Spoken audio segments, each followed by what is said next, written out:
This week on Africa Journal. Typical Amboseli look, the elephants in a row, Kilimanjaro behind. That's holiday, yeah? Wild neighbors can be good neighbors. We have more than 500,000 users at the moment, and the number is growing. More than 4,000 new clients every single day. Could cashless payments make Rwanda's bus conductors redundant? When somebody is born, we sing. When somebody dies, we sing. When somebody is unwell, we're singing. We find out how African music is finding a loyal following within the continent.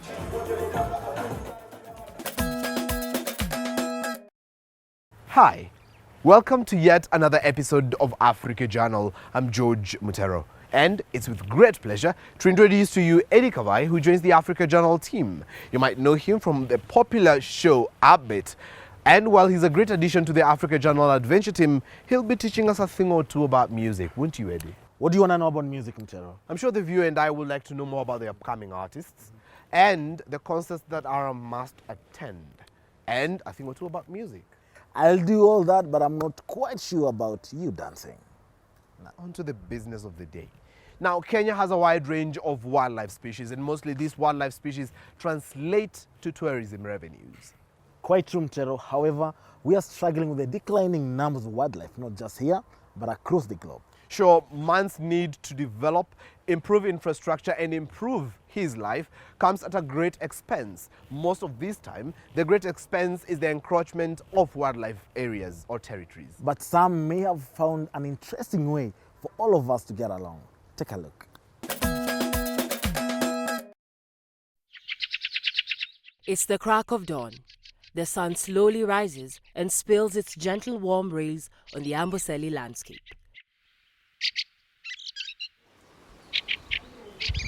These majestic beasts make their way to this watering hole.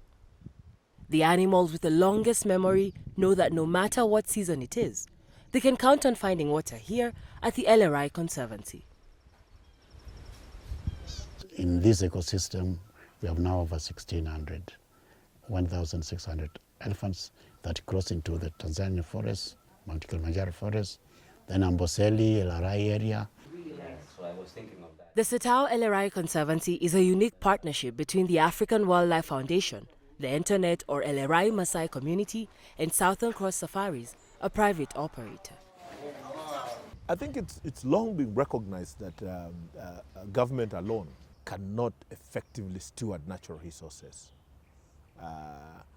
If you look at the theory and the practice of conservation, over time people have begun to talk about the need for involving the local people who live and depend on the natural resources in the conservation of those resources. I think that's a much more sustainable angle of conservation. Once these challenges were identified, all parties worked to find a solution that protected both man and wildlife. We approached the Eleral community, and began to talk about setting aside that important corridor area for conservation. But of course we had to give them something to hook on, and that became the conservation enterprise you see out there. So we first helped them to develop a land use plan for their area. 8 Internet families put their land together. They set up a conservancy using the land use planning tools provided by AWF.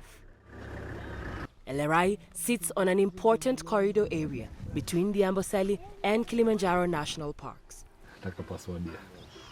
Wildlife corridors allow migratory species like the wildebeest, zebra, and others to roam safely. Without intervention, these free spaces are threatened by increasing development and agriculture. After setting aside the 5,000-acre conservancy, AWF supported them by developing tourism around the conservancy. The Sata Eleral Luxury Lodge was then set up. A stunning view of Mount Kilimanjaro, plenty of wildlife roaming freely through the corridor characterizes the lodge, making this quiet tourist haven a paradise for wildlife lovers. The environment, the majestic mountain who suddenly comes up, yeah, It's always beautiful, and certainly in the early morning hours when it is just there in its grandeur, yeah. And the environment and the lodge. It has character. It is a style. It is beautifully made. It is just stunning. It is fantastic. Typical Amboseli look, the elephants in a row, Kilimanjaro behind. That's holiday, yeah? The lodge trains and employs locals from a community that once upon a time valued their livestock more than wildlife. Now, the priority is to protect and enhance their livelihoods. Penda matembo kwa sababu mostly hao wageni wakikuja hapa ni tembo wanataka kuona. I personally love elephants. I love them because when most tourists come here, they come to see the elephants. And truthfully, even in the conventions we have attended, we see that the elephant has the most value. And we are more protective over them than the other animals. Tutawalinda hao pia, ndio asijasema tuwalindi wale, tunawalinda lakini ni baada ya hawa. The lodge has also given way to economic spin-off activities. Between 2008 and 2014, the lodge earned the community $521,000 from tourism. The revenue is distributed amongst the shareholders and also funds the community projects such as education, water, livestock, and husbandry services. The lodge also employs about 25 members of the local community, thereby benefiting their families. And overall, the lodge benefits about 1,000 community members. I am one of the beneficiaries of this program. I make the beads you see at the curio shop, the lodge, and even the cattle you have seen in the borehole. We bought those from money we got from the lodge because I am one of the shareholders. The Conservancy agenda fits perfectly into the 15th Sustainable Development Goal, which is to protect, restore, and promote sustainable use of terrestrial ecosystems, sustainably manage forests, combat desertification, and halt and reverse land degradation as well as biodiversity loss. So we exist to advocate for prosperous Africa in which wildlife has a place, in which wildlife thrives, in which wildlife is considered as an important land use and is not compromised at the altar of development. And so that's sort of our vision, that in Africa, we would advocate for an Africa where you would have side-by-side development and conservation. Why? Because we value our heritage and we value our wildlife enough to conserve it in the midst of prosperity. So that's our vision of AWF. As the sun sets down on the Eleral Conservancy, this community has found a harmonious and profitable way to coexist with the wildlife around it, proving that conservation and development can live happily ever after.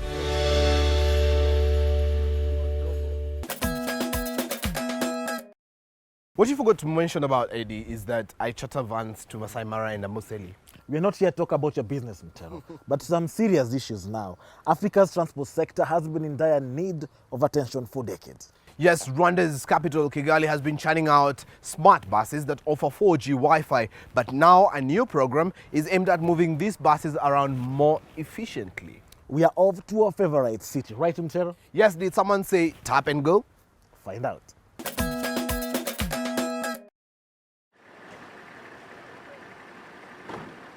Kigali is good to go.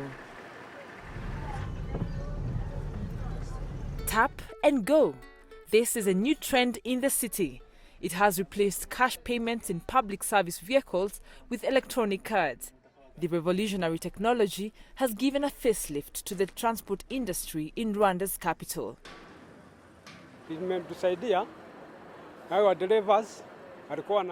It has really helped us. Initially, the drivers hiked the bus fare, especially if they see there are many travelers.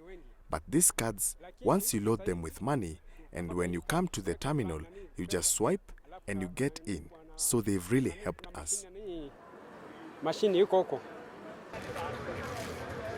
Now less congested and more orderly, the Nyarugenge bus terminal in the heart of Kigali is proof that the Transport Smart system is effective.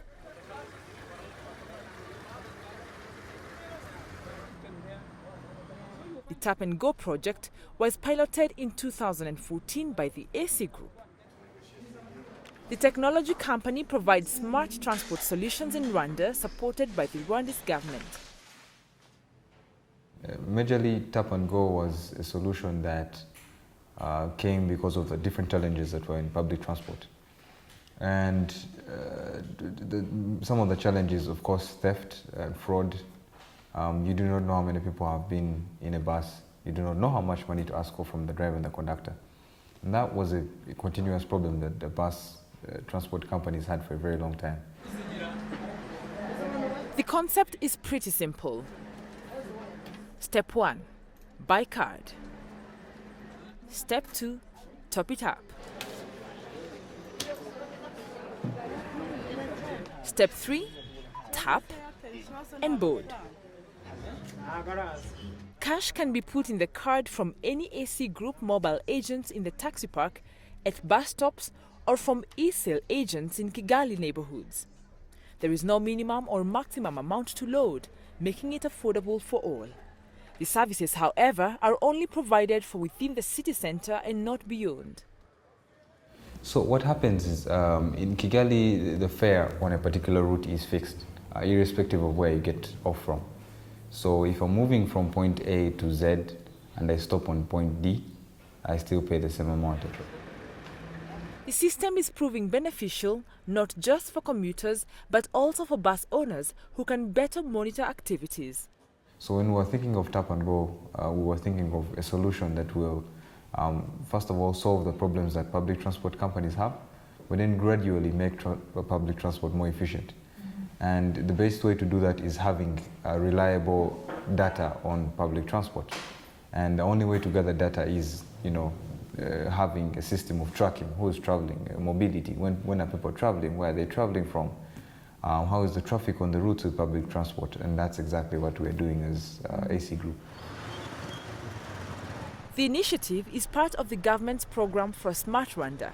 It aims at creating an information-rich and knowledge-based economy and society by 2018. Vigorous technology adoption and startup project has earned Rwanda a reputation as the regional ICT hub. Some of the milestones include the construction of the 4,500 kilometers of fiber optic cable.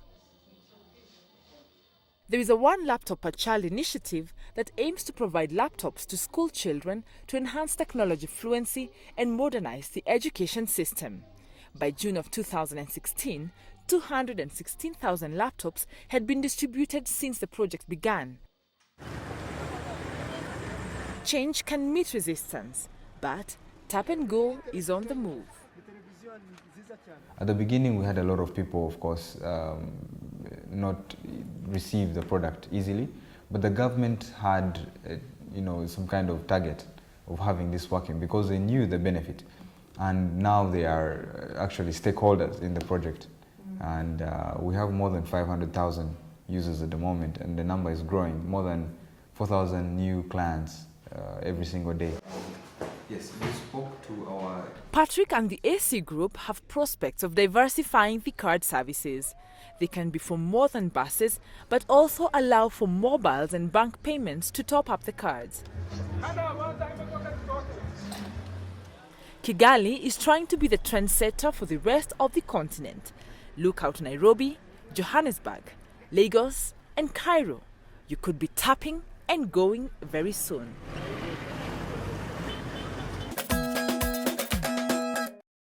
Technology is surely changing how we live. Yes, that's very true, Eddie. Actually, on that transport business I was telling you about, I have something innovative to share with you over the break. We'll be back shortly with...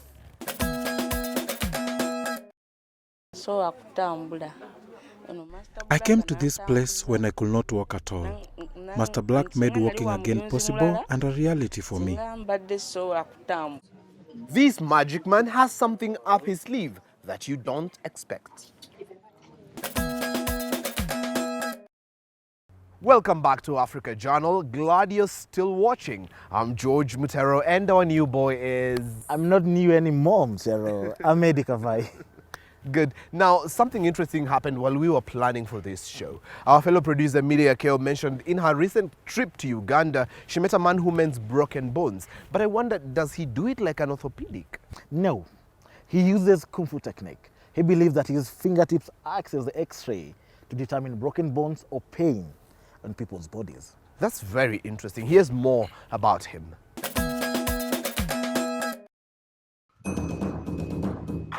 Paul Mwanguzi, aka Master Black, is engaged in this ancient form of martial arts, Kung Fu.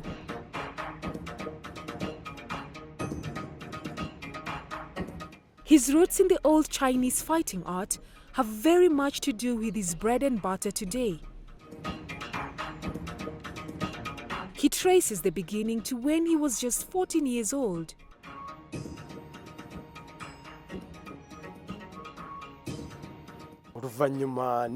Since I was seen as a good fighter, my friends told me that there was a Chinese so good at fighting and that he had an academy nearby.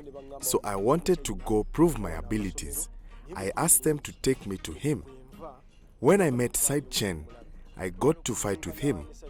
Truth be told, he beat me up, not with energy, but with the art of meditation. I remember he could fly past my head when I'm just in front of him, and I wondered how he does it.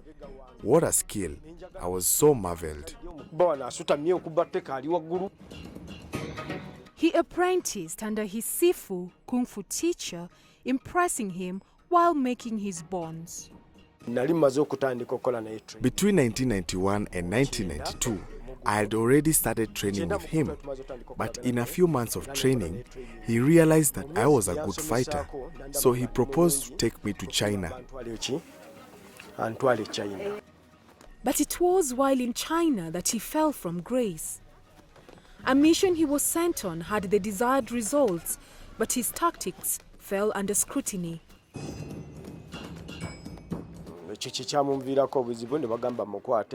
The mission I was given to arrest this drug dealer was the cause of my being dismissed and deported.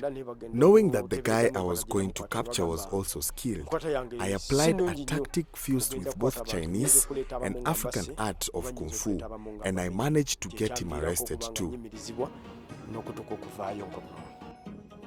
After being investigated, the jury was in. The methods Master Black used were allegedly in violation of Kung Fu rules. Master Black was deported. He came back home and settled here in Bwero Jerere, 13 kilometers outside Kampala.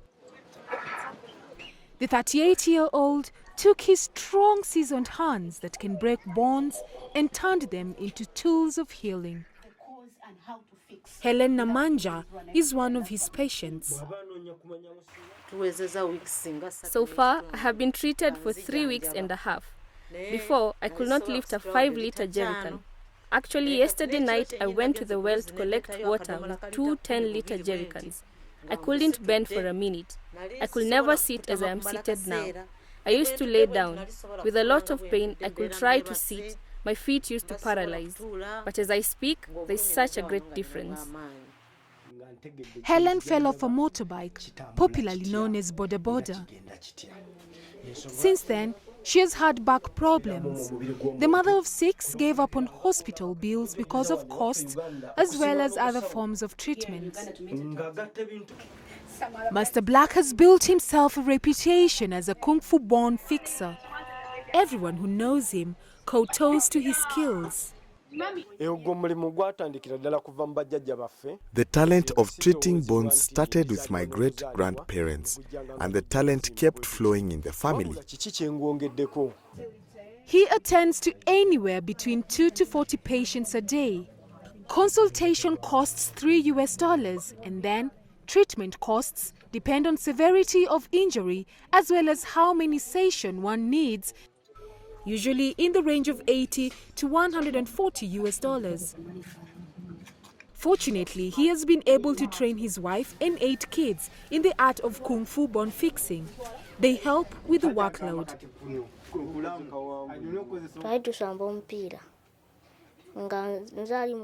We were playing football. Then I was the goalkeeper.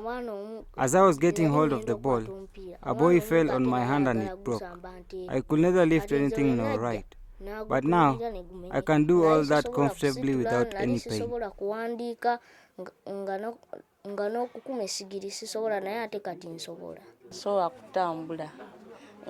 I came to this place when I could not walk at all. Master Black made walking again possible and a reality for me. His skilled hands inflict no pain when treating his patients, making some believe that his practices are magical. But the Kung Fu master is adamant that he just took what his lineage was already gifted with and added some Asian fusion. In his spare time, Paul teaches young kids the master of Kung Fu, something he also taught his 80-year-old dad. He hopes to someday own a Kung Fu bone-fixing hospital to cater to his ever-growing list of patients. In the meantime, he is content to use this small space to bend bones to his will and that of his patients.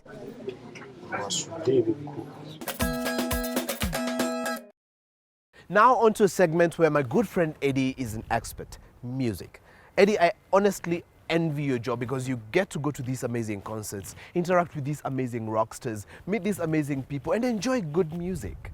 You know what I like about this? Yeah. They're saying with a lot of enthusiasm. But it's true, man. It's amazing, you know? Who's your favorite African music artist? Salif Keita. Whoa. And Lyra. I have a crush on Lyra. She's coming to Kenya, by the way. Very soon. You better ask me for tickets. I will. Trust me, I will. Honestly, I enjoy every bit of my job. And that is what I'm hoping to learn about more as we go along. Let's get right into it.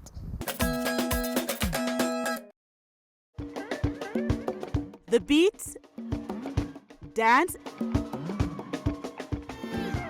and lyrics. Elements that make Africa's music unique.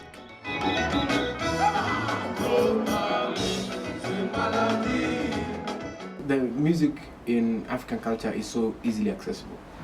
When somebody is born, we sing. When somebody dies, we sing. When somebody is unwell, we're singing. If you can't go to an African village anywhere, at least in my experience, and not find people singing. In recent years, music events have become booming business in Nairobi, Kenya's capital. A 2016 report by PricewaterhouseCoopers reported that the music industry in Kenya made $1.8 billion and is expected to grow to $3.4 billion in the next 4 years. G-Money is one of Kenya's top radio presenters, as well as being a DJ and event organizer. You know, my specialty is dancehall and reggae, and I know that when I started doing events here, I tried to bring the guys who are hot. We brought Chris when he was hot, we brought Elaine when she was hot, sometimes even before they were hot. We brought Conscience before he was hot. So for us guys, it's always been about being a bit more visionary. An increase in Kenya's middle class has meant more liquid cash to be spent making merry and having a good time. With DJs spinning the deck and making money, live bands wowing crowds with sensational music, and rappers spitting lyrics like it's their last night. Just having fun. I have some people with me, so we're just gonna eat some good food and have some nice drinks and just enjoy ourselves. Corporates are equally biting into this vibe. Companies like real estate powerhouse PRC organize an annual concert, Dab the Plot. So far, they have flown in international heavyweights like C.E.O, Maya, 112 to the Kenyan audience. So the connection between us selling plots or land and the concert is that we really wanted a place or an event that people can come, one, have a good time, interact with our brand, and they can find out about what products we have, and also through this process have good fun and still invest. From the dance floor to the sofa set, the vibrant music scene is reaching all. Who inspired you to do music? TV shows like Upbeat have had the chance to showcase African artists who are entertaining the continent. Because I did everything my father asked me to do. However, it's not all rosy for the African music scene. A lot still needs to be done before most of our music can become international treasures. African music has always been appreciated, but now it's getting to the commercial level. The only thing I say, and I've said this from day one, that hampers African music and it's blown up is the lack of structure. There are few lessons to learn from the experts. These are complex things, but the first thing I'll add to this is Nigeria has an 80-20 quota rule in Nigeria. In other words, you cannot play more than 20% foreign anything in Nigeria. So that has allowed the Nigerian industry to grow very large. But whether we are world-class, commercial or not, we in Africa have and always will find a reason to proudly shake a leg and move to our own beat.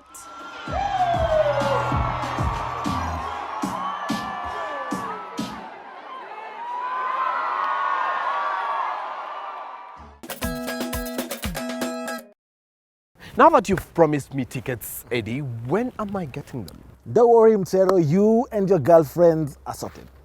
You heard that. If you have any feedback on this week's show, yes, or any ideas that you'd like to see featured right here on Africa Journal, get online now and interact with us on our social media pages at Africa24 Media, at George Mutero, at Eddy Kavai, or the email address on your screen.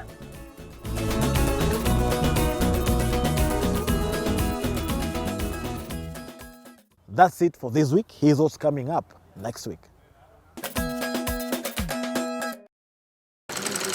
Rwanda's fashion future is bright. From me, Eddy Kavai, and me, George Mutero, and the entire Africa Journal Adventure team, have an adventurous week.